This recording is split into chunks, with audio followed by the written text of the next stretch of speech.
Hi, my name is Erin, and I'm a student in the Adult Learning and Global Change Master's Program at the University of British Columbia.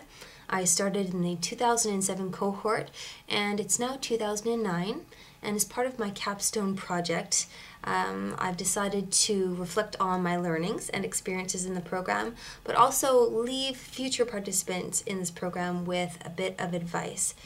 It's a challenging program, just like every other graduate program, but it also has its unique challenges as well, being that it's fully online, it's full-time, and you're also working cross-culturally as well as across time differences.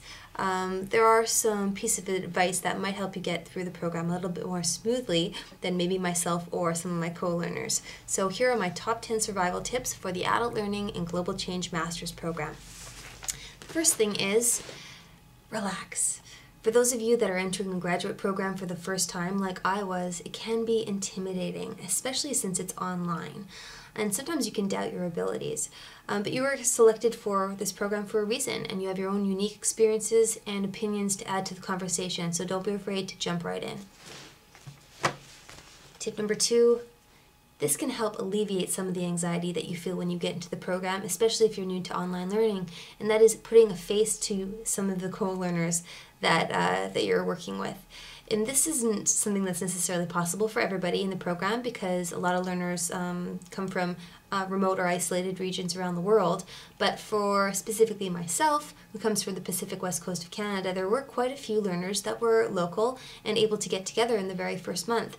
This can alleviate the anxiety that you feel contacting people for support or feedback, and that can be helpful, especially when you're starting.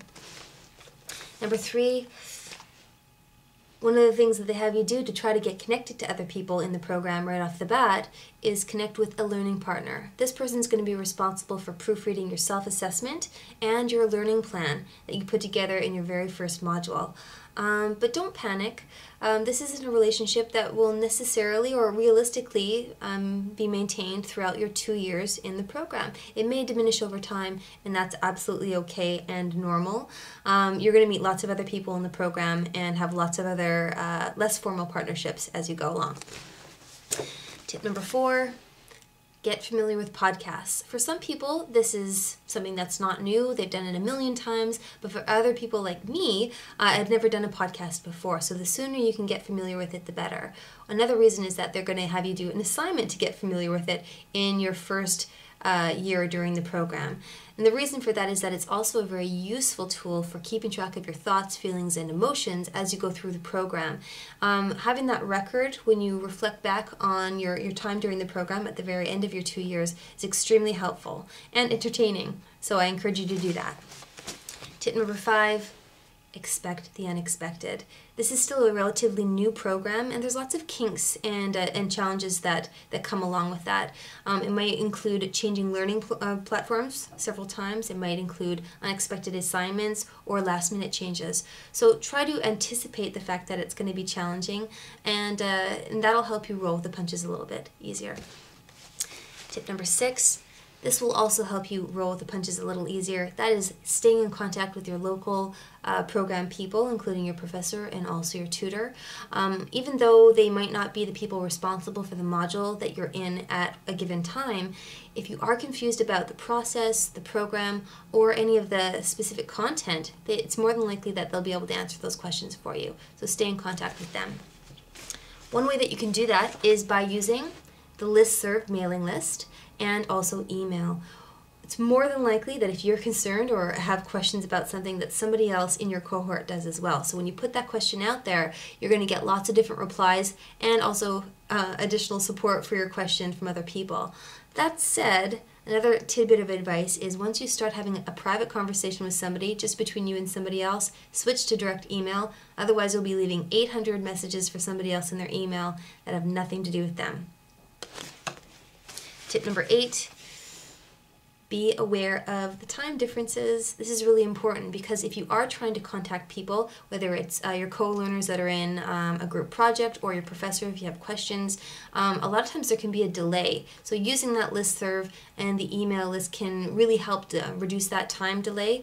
But it's also important that you know that when you're doing a module, the due dates for assignments are reflective of the course or the university that they're being hosted at, not the time zone that you're in. So one quick fix for this is to make sure that you hand in your assignments 24 hours early, or at least plan to, and that way they'll always be on time.